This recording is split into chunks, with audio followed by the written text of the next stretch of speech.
solemnidad de Santiago, apóstol, patrono de España, que es una buena oportunidad para que subrayemos determinados pilares de nuestra fe. El primero, importantísimo para que demos gracias a Dios y crezcamos en conciencia, nuestra fe es apostólica. Lo decimos, ¿no?, que somos católicos y apostólicos, un cristiano católico apostólico. Esa expresión, que nuestra fe es apostólica, hace referencia a que Jesús, a la hora de transmitir la encomienda a esa iglesia que nació de Jesús, que fue como la prolongación de Jesús, más allá después de su ascensión a los cielos y de su envío del Espíritu Santo, Jesús pensó en su iglesia en una clave, en una estructura apostólica. Eligió a los 12 y la iglesia primitiva desde el primer momento llevó a cabo una sucesión apostólica en la medida en que los apóstoles iban falleciendo, iban siendo martirizados, la gran mayoría de ellos, y que después esos primeros sucesores, que ya fueron llamados obispos, iban falleciendo, iban teniendo sus sucesores, y así vino la sucesión apostólica. De manera que cualquiera de nosotros que está aquí presente, pues ha sido bautizado por un sacerdote, el cual sacerdote ha sido ordenado por un obispo, el cual obispo ha sido ordenado por otros obispos, y así vamos retrocediendo en una cadena de sucesión apostólica y llegamos a los 12 apóstoles. Es la apostolicidad de la Iglesia, La estructura de la Iglesia católica no es, digamos, una estructura asamblearia, no lo es, sino que es apostólica, ha recibido de Jesús a través de los apóstoles la encomienda de la predicación de la fe. Una iglesia que no tuviese 2000 años no sería la iglesia de Jesús, sería una iglesia inventada a sí misma. Y ojo, que ese riesgo es grande, el riesgo de seccionarse, el riesgo de fraccionarse. De hecho, la palabra secta, al margen de otros significados, tiene ese significado. Secta significa seccionarse del árbol, del tronco. Y repito, una iglesia, para ser la iglesia de Cristo, tiene que tener 2000 años. Nosotros no podemos dar a luz nuestra propia fe, la hemos recibido, se nos ha transmitido. Frente a esta tentación tan propia de nuestra época, de hacer una fe a nuestra medida, de hacer un Dios a nuestra medida desde nuestra sensibilidad, ¿no?, de querer no tanto en el Dios que nos ha creado, sino en el Dios que nos hemos creado a nuestra imagen y medida, obviamente, pues esa estructura apostólica de la Iglesia es muy importante. Nos preserva, ¿no?, de ese riesgo de subjetivismo. Que el riesgo de subjetivismo pues está muy presente en nosotros.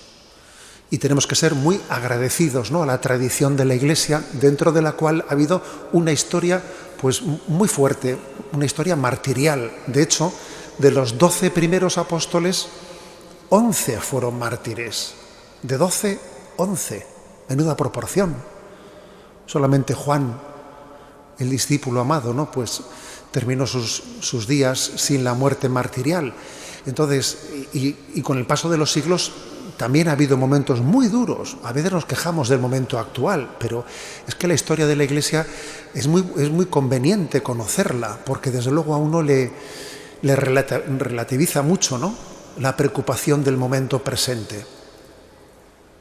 Hay una historia martirial, una historia de una fidelidad con un alto precio en estos 2000 años, y tenemos que ser muy agradecidos de esa tradición. Y cuando se hable de los padres de la Iglesia, de la patrología de esos primeros siglos, y cuando nos hablen de que si San Juan Crisóstomo y que si San Agustín o San Cipriano o San Gregorio Magno, etcétera, yo creo que tenemos que ser enamorados de esos padres de la Iglesia que han formado parte de esa sucesión apostólica. Ha sido un milagro la sucesión apostólica, ¿no?, en estos 2000 años, y es un signo de que Dios está ahí presente, porque donde hay perseverancia es que es de Dios. Un signo de que la Iglesia es de Dios es su perseverancia. Si fuese por nosotros, hace tiempo que la Iglesia hubiese terminado sus días. La perseverancia se da allí donde está el don de Dios. Pero en segundo lugar, uno lee el Evangelio de hoy, en el que ve cómo los apóstoles, ¿no?, como la madre de los Zebedeos, quiere colocar a sus hijos, uno a tu derecha, otro a tu izquierda, etc. Jesús nos está con esto previniendo de que esa estructura apostólica con la que Jesús ha querido llevar adelante la transmisión de la fe, esa sucesión a través de los apóstoles, es una estructura de autoridad apostólica, con esa misma autoridad que tuvo Jesús, pero no de poder. Autoridad sí, pero no poder.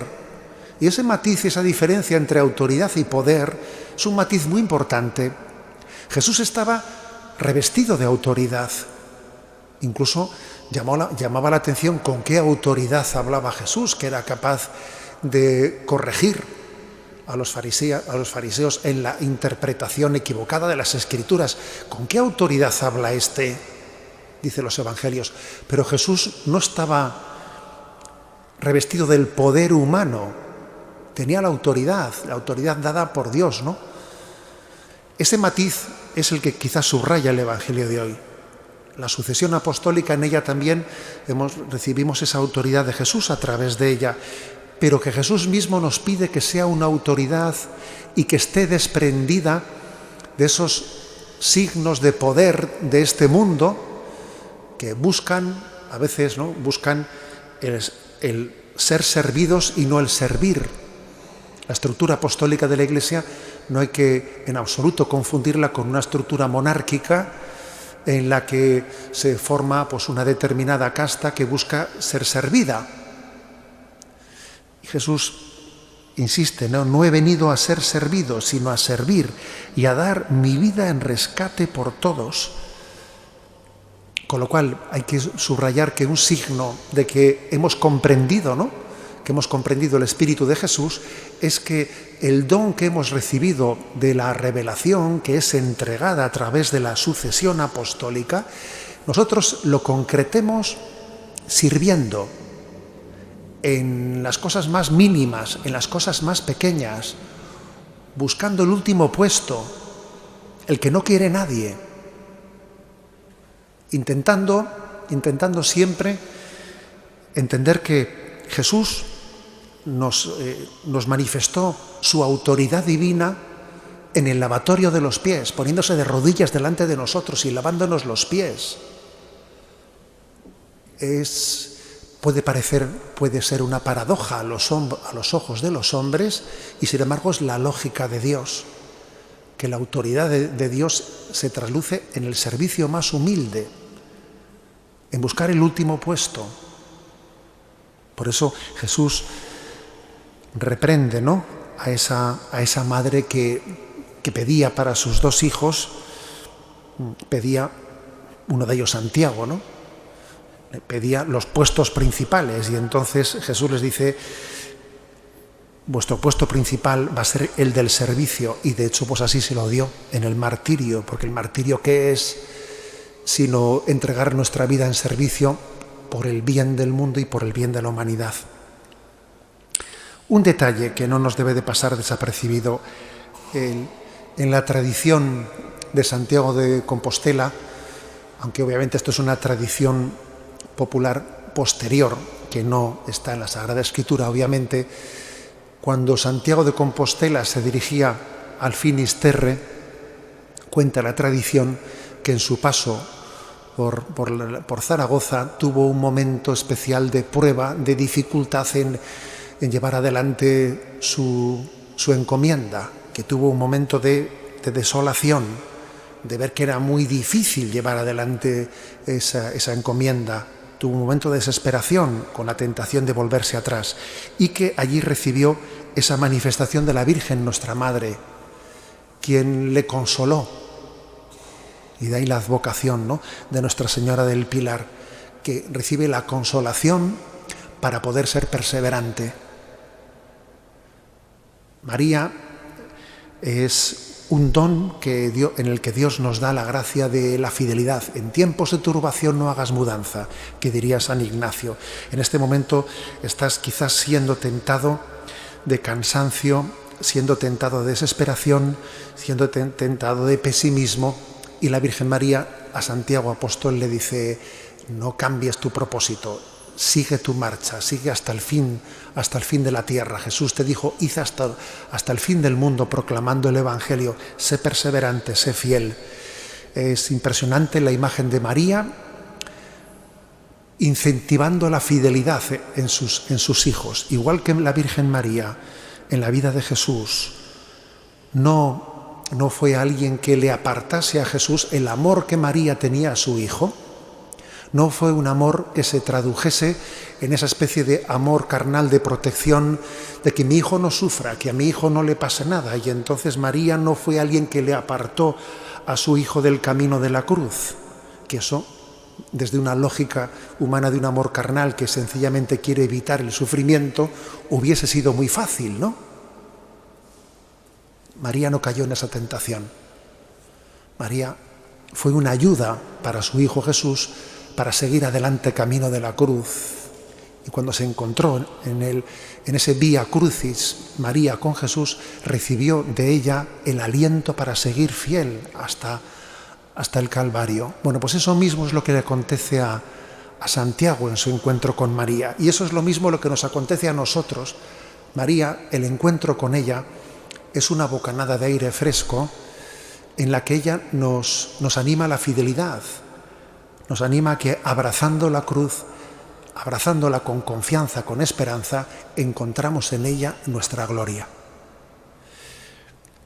Le pedimos a ella y a Santiago Apóstol especialmente por todos los peregrinos que van camino de Santiago, también de una manera especial por los jóvenes de la diócesis que están estos días realizando su peregrinación, que en este caso, en el caso de nuestros jóvenes, han ido en peregrinación hasta Manresa, siguiendo la ruta de San Ignacio de Loyola, pasando por Montserrat y llegando hasta Manresa. Que Dios bendiga y que por la intercesión de Santiago y María todos estos jóvenes reciban también el consuelo de María, que les ayude en la fidelidad en el camino de su vida cristiana.